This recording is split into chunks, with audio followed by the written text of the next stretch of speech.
Lições da Escola Sabatina, terceiro trimestre de 2019. A Igreja do Deus Vivo.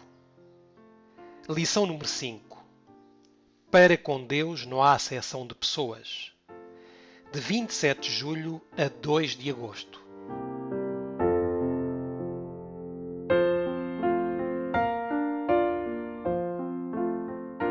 Versículo para memorizar. Meus irmãos, não tenhais a fé de nosso Senhor Jesus Cristo, Senhor da Glória, em acepção de pessoas. Tiago, capítulo 2, versículo 1. Estudo de ajuda. Obreiros Evangélicos, páginas 330 a 336.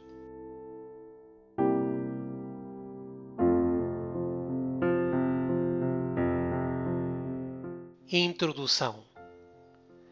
Sendo os filhos de Deus um em Cristo, como considera Jesus as classes, as distinções sociais, a separação do homem de seus semelhantes por causa da cor, da raça, posição, riqueza, nascimento ou realizações? O segredo da unidade encontra-se na igualdade entre os crentes em Cristo. A razão de todas as divisões, discórdias e diferenças encontra-se na separação de Cristo. Cristo é o centro para o qual todos devem ser atraídos, pois quanto mais nos aproximamos do centro, tanto mais nos aproximaremos uns dos outros em sentimento, em simpatia, em amor, crescendo no caráter e imagem de Jesus. Para Deus não há acepção de pessoas. Mensagens Escolhidas, volume 1, página 259.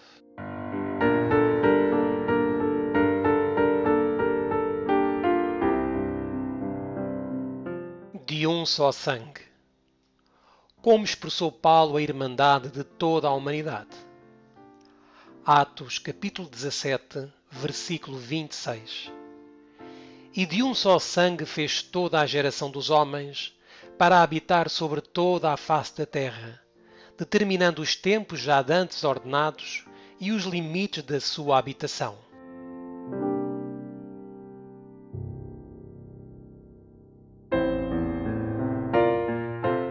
O Salvador ansiava por desdobrar aos discípulos a verdade referente à demolição da parede de separação, Efésios capítulo 2, versículo 14, entre Israel e as outras nações. A verdade de que os gentios são coherdeiros dos judeus e participantes da promessa em Cristo pelo Evangelho, Efésios capítulo 3, versículo 6. Essa verdade foi revelada em parte quando ele recompensou a fé do centurião de Cafarnaum e quando pregou o Evangelho aos habitantes de Sicar. Isso foi ainda mais plenamente revelado por ocasião da sua visita à Fenícia, quando curou a filha da mulher cananeia. Essas experiências ajudaram os discípulos a compreender que entre aqueles a quem muitos consideravam indignos da salvação, havia pessoas famintas da luz da verdade. Assim buscou Cristo ensinar aos discípulos a verdade de que no reino de Deus não há fronteiras territoriais, nem classes sociais, que eles deviam ir a todas as nações, levando-lhes a mensagem do amor do Salvador. Mas não foi senão mais tarde que compreenderam em toda a plenitude que Deus de um só fez toda a geração dos homens para habitar sobre toda a face da terra, determinando os tempos já antes ordenados e os limites da sua habitação, para que buscassem ao Senhor, se porventura, tateando o pudessem achar, ainda que não está longe de cada um de nós. Atos capítulo 17, versículos 26 e 27. Atos dos Apóstolos, página 11.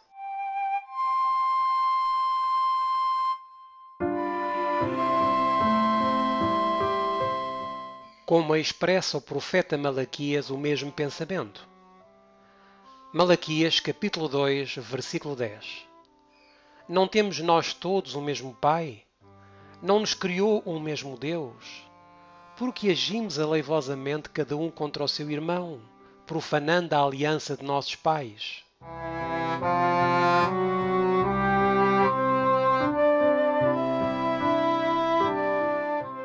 Deus não reconhece distinção alguma de nacionalidade, etnia ou classe social. é o Criador de todo o homem. Todos os homens são de uma família pela criação e todos são um pela redenção. Cristo veio para demolir toda a parede de separação e abrir todos os compartimentos do templo, a fim de que todos possam ter livre acesso a Deus. Seu amor é tão amplo, tão profundo, tão pleno, que penetra toda a parte. Liberta das ciladas de Satanás os que foram por ele iludidos. Põe-nos ao alcance do trono de Deus, o trono circundado do arco-íris da promessa. Parábola de Jesus, página 209.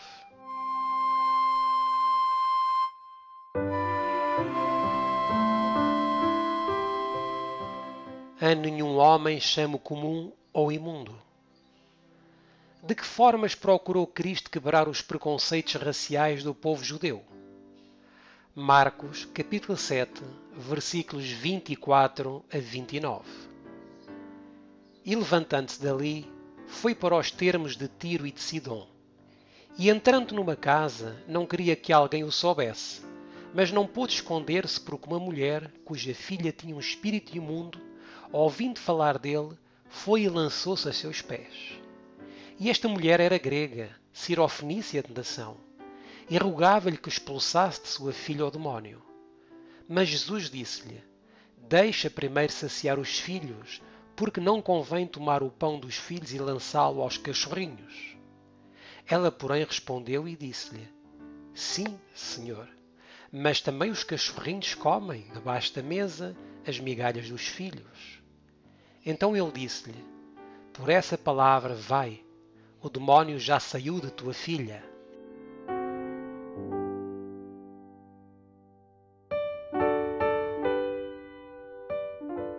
Viram que o mestre tratava com indiferença e daí julgaram que os preconceitos dos judeus contra os cananeus lhe agradavam.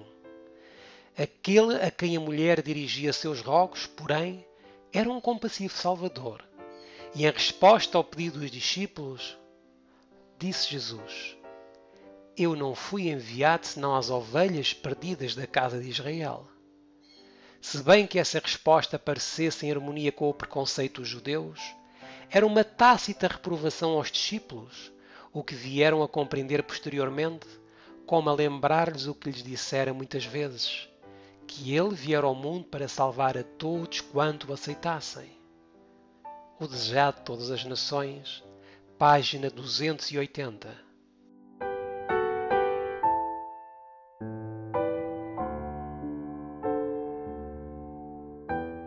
Como foi trazida a verdade à casa de Pedro. Atos, capítulo 10, versículos 9 a 16. E no dia seguinte, indo eles seu caminho, e estando já perto da cidade, subiu Pedro ao terraço para orar quase à hora sexta. E tendo fome, quis comer. E enquanto lhe preparavam, sobreveio um arrebatamento de sentidos, e viu o céu aberto, e que descia um vaso como se fosse um grande lençol atado pelas quatro pontas e vindo para a terra, no qual havia de todos os animais quadrúpedes e répteis da terra, e aves do céu. E foi-lhe dirigida uma voz: Levanta-te, Pedro, mata e come. Mas Pedro disse: De modo nenhum, Senhor, porque nunca comi coisa alguma comum e imunda. E segunda vez lhe disse a voz: Não faças tu comum ao que Deus purificou. E aconteceu isto por 3 vezes, e o vaso tornou a recolher-se ao céu. Atos, capítulo 10, versículo 28. E disse-lhes: Vós bem sabeis que não é lícito a um homem judeu ajuntar-se ou chegar-se a estrangeiros, mas Deus mostrou-me que a nenhum homem chame comum ou imundo. Atos, capítulo 11, versículos 4 a 9. Mas Pedro começou a fazer-lhes uma exposição por ordem, dizendo: Estando eu orando na cidade de Jope, tive um arrebatamento dos sentidos, uma visão. Vi um vaso, como um grande lençol que descia do céu e vinha até junto de mim. E pondo nele os olhos, considerei, e vi animais da terra, quadrúpedes, e feras, e répteis, e aves do céu. E ouvi uma voz que me dizia: Levanta-te, Pedro, mata e come. Mas eu disse: de maneira nenhuma, Senhor, pois nunca em minha boca entrou coisa alguma comum ou imunda. Mas a voz respondeu-me do céu segunda vez: não chames tu comum ao que Deus purificou.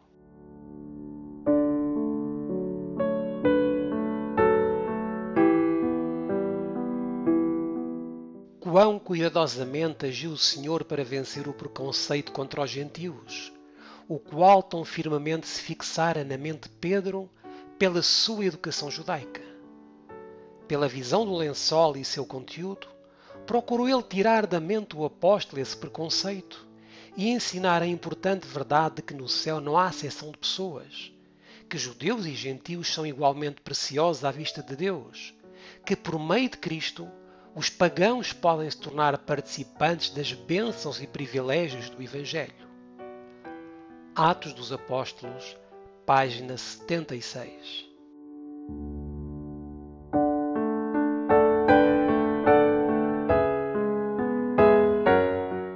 Que história contou Jesus para mostrar as relações que deviam existir entre todos os povos? Lucas, capítulo 10, versículos 25 a 37. E eis que se levantou um certo doutor da lei, tentando-o e dizendo: Mestre, que farei para herdar a vida eterna? E ele lhe disse: Que está escrito na lei, como lês? E respondendo ele, disse: Amarás ao Senhor teu Deus de todo o teu coração e de toda a tua alma e de todas as tuas forças e de todo o teu entendimento e ao teu próximo como a ti mesmo. E disse-lhe: Respondestes bem, faze isso e viverás. Ele, porém, querendo justificar-se a si mesmo, disse a Jesus: E quem é o meu próximo? E respondendo Jesus, disse: Descia um homem de Jerusalém para Jericó e caiu nas mãos dos salteadores, os quais os despojaram e, arrancando, se retiraram, deixando-o meio morto. E ocasionalmente descia pelo mesmo caminho certo sacerdote, e vendo-o, passou de largo. E de igual modo também um levita, chegando àquele lugar, e vendo-o, passou de largo. Mas um samaritano, que ia de viagem, chegou ao pé dele, e vendo-o, moveu-se de íntima compaixão. E aproximando-se, atou-lhe as feridas, deitando-lhes azeite e vinho, e pondo-o sobre a sua cavalgadura, levou-o para uma estalagem e cuidou dele. E partindo no outro dia, tirou 2 dinheiros e deu-os ao hospedeiro e disse-lhe: Cuida dele, e tudo o que demais gastares eu te pagarei quando voltar. Qual, pois, destes 3 te parece que foi o próximo daquele que caiu nas mãos dos salteadores? E ele disse: O que ousou de misericórdia para com ele. Disse, pois, Jesus: Vai e faze da mesma maneira.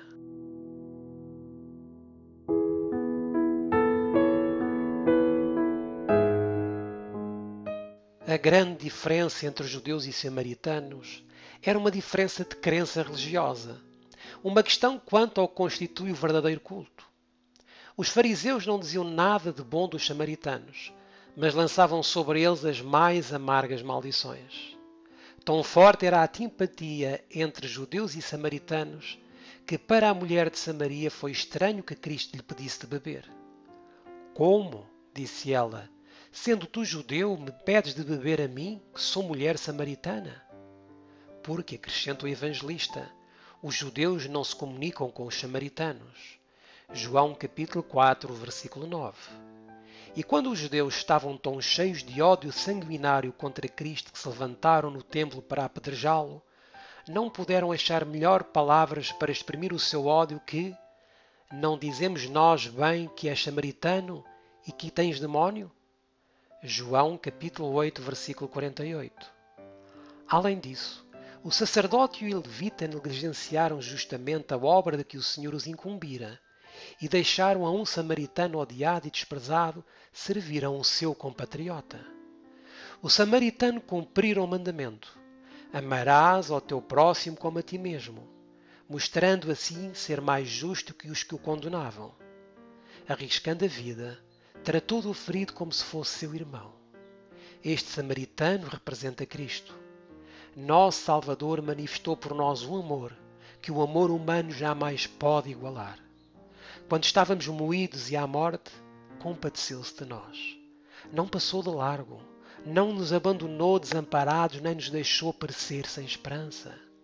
Não permaneceu no lar santo e feliz onde era amado por todos os anjos. Viu nossa cruel necessidade, advogou nossa causa e identificou seus interesses com os da humanidade. Morreu para salvar os amigos, rogou por seus assassinos, apontando o seu próprio exemplo, diz aos seus seguidores: Isto vos mando, que vos ameis uns aos outros. João capítulo 15, versículo 17. Como eu vos amei a vós, que também vós uns aos outros vos ameis. João capítulo 13, versículo 34. Parábolas de Jesus, páginas 206 e 207.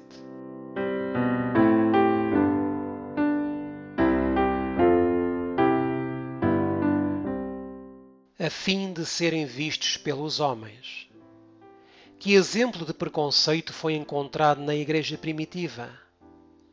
Tiago, capítulo 2, versículos 1 a 4. Meus irmãos, não tenhais a fé de nosso Senhor Jesus Cristo, Senhor da Glória, em acessão de pessoas.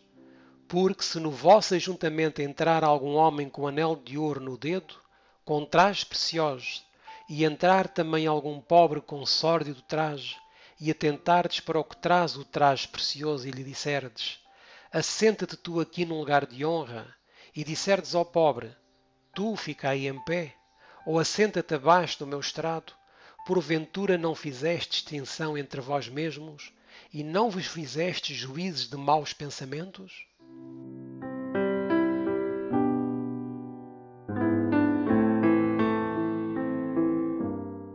Jesus não buscou a admiração ou o aplauso do mundo. Não comandou exército. Não governou reino terrestre. Passou pelos ricos e honrados do mundo. Não se associou com os líderes da nação. Habitou entre os humildes da terra. Para todas as aparências, ele era apenas um homem humilde, com poucos amigos. Assim procurou ele corrigir o falso padrão do mundo de julgar o valor dos homens. Mostrou que eles não devem ser estimados por sua aparência externa. O seu valor moral não é determinado por suas posses mundanas, por seus bens imóveis ou ações bancárias. É o coração humilde e contrito que Deus valoriza. Com ele não há consideração de pessoas. Os atributos que ele mais valoriza são pureza e amor, e estes são possuídos apenas pelo cristão. The Southern Work, página 10.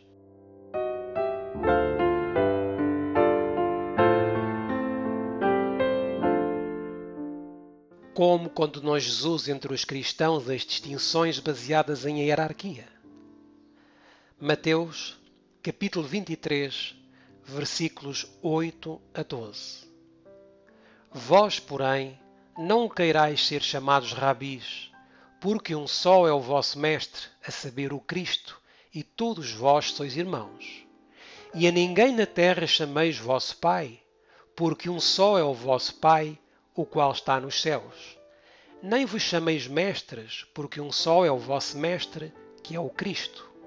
O maior dentre vós será vosso servo, e o que a si mesmo se exaltar será humilhado, e o que a si mesmo se humilhar será exaltado.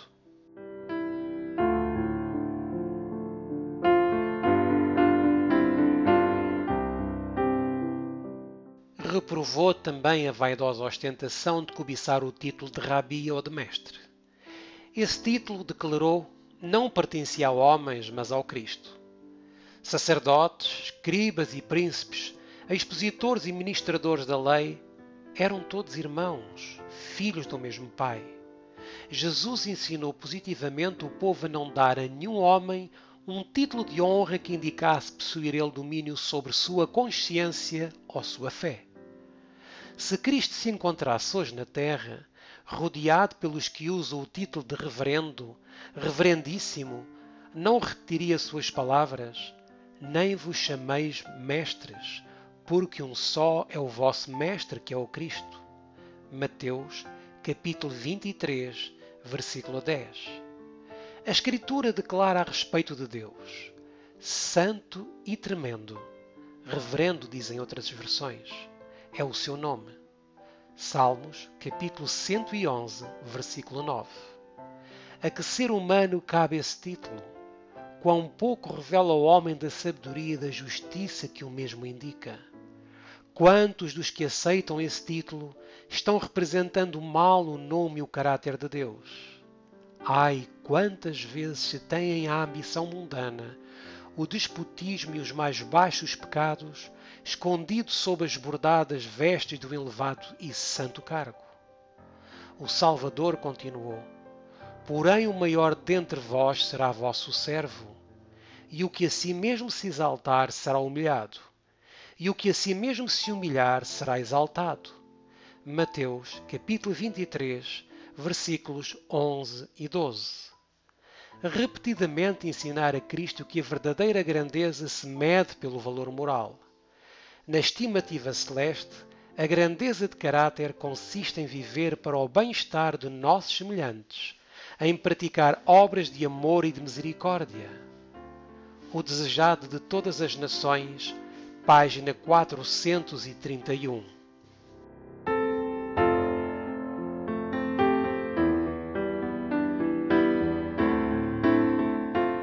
Como condena Cristo aqueles que buscam o louvor dos homens? Mateus, capítulo 23, versículos 5 a 8. E fazendo todas as obras a fim de serem vistos pelos homens, pois trazem largos filactérios e alargam as franjas das suas vestes e amam os primeiros lugares nas ceias e as primeiras cadeiras nas sinagogas e as saudações nas praças e o serem chamados pelos homens Rabi, Rabi. Vós, porém, não queirais ser chamados Rabi, porque um só é o vosso Mestre, a saber, o Cristo, e todos vós sois irmãos. Mateus, capítulo 6, versículos 1 e 2. Guardai-vos de fazer a vossa esmola diante dos homens, para serdes vistos por eles. Aliás, não tereis galardão junto de vosso Pai que está nos céus. Quando, pois, deres esmola, não faças tocar trombeta diante de ti, como fazem os hipócritas nas sinagogas e nas ruas, para serem glorificados pelos homens. Em verdade vos digo que já receberam o seu galardão.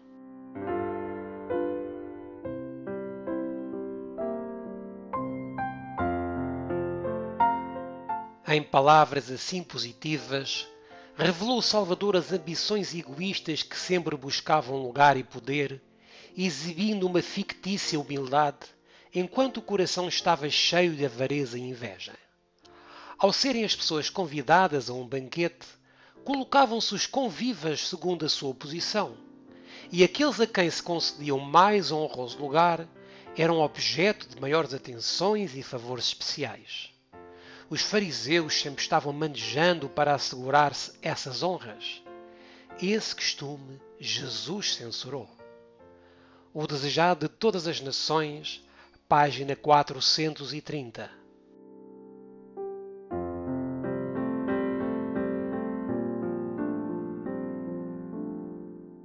Não será assim entre vós.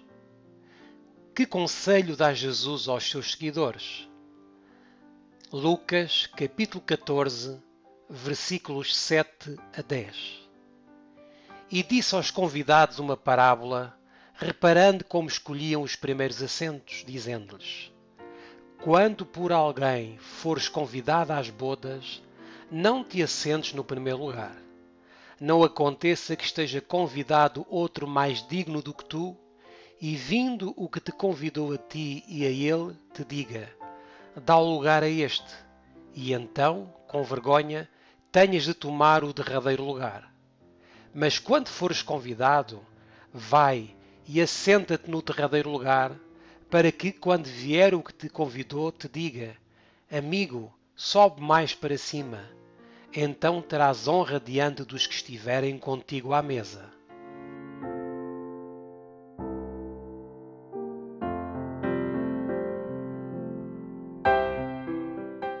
Nesta parábola, Cristo dá um preceito seguro quanto à maneira apropriada de nos conduzirmos a nós mesmos, quando tão grandemente honrados, a ponto de sermos convidados como hóspedes para a casa de alguém que é honrado. A palavra de Deus não apenas estabelece os grandes princípios que devem estar subjacentes às nossas ações, mas também dá uma regra definida com a qual regular a nossa conduta. Quão perfeitamente adaptadas são as lições de Cristo para a regulação da sociedade. O Senhor deseja que todos os que clamam a Deus como seu Pai levem as suas ações de acordo com os princípios celestiais. Ele teria homens que reconhecessem suas obrigações para com os seus semelhantes. Não queria que seus filhos lutassem pelo lugar mais alto. Nesta parábola, o Senhor mostra-nos que desaprova os esforços dos homens que buscam ser os maiores. O espírito que insta os homens a buscar o lugar mais alto é acompanhado de orgulho, egoísmo e autoestima, e o resultado será que aquele que luta pela mais elevada posição será o mais pequeno. Nada fará um homem realmente grande, excepto ser verdadeiramente bom. Mas aquele que é totalmente consagrado a Deus não tem a exaltação do ego em vista, mas a glória de Deus. Advent Review and Sabbath Herald, 8 de outubro de 1895.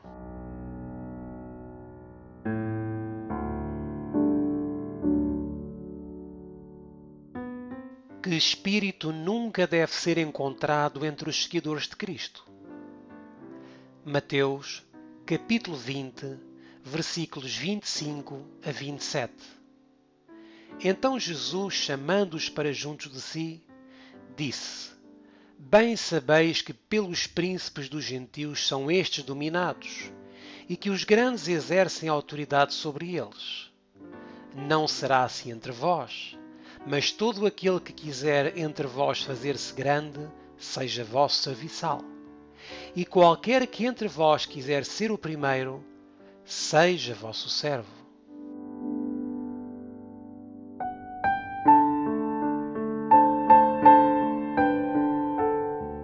Havia uma diferença entre o seu reino e os reinos do mundo. Os príncipes dos gentios eram ambiciosos e procuravam lugar e poder.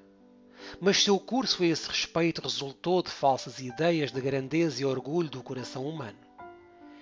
Entre os discípulos de Cristo, um estado de coisas inteiramente diferente deveria existir. Não era aspirar ao domínio sobre os seus irmãos e procurar ser o senhor sobre a herança de Deus. Signs of the Times, 15 de janeiro de 1885.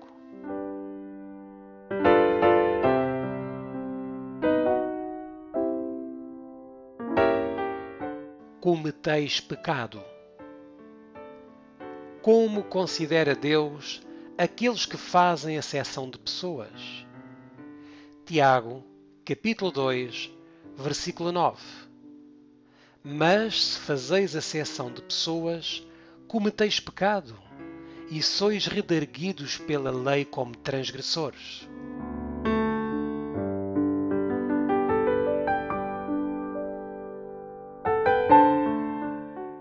Vêm encontrar-se aos pés de Jesus o rico e o pobre, o letrado e o ignorante, sem nenhuma ideia de casta ou preeminência mundana. Todas as distinções terrestres desaparecem ao contemplarmos aquele a quem nossos pecados trespassaram.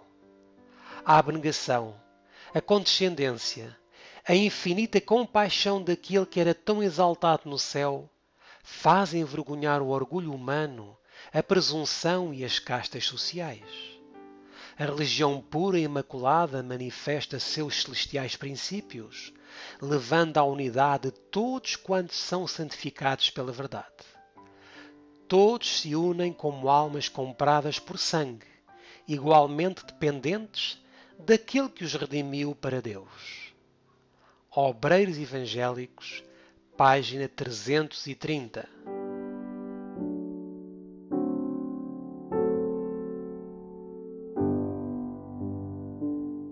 Que princípio do julgamento de Deus revelou Jesus? Lucas, capítulo 14, versículo 11. Porquanto qualquer que a si mesmo se exaltar, será humilhado, e aquele que a si mesmo se humilhar, será exaltado.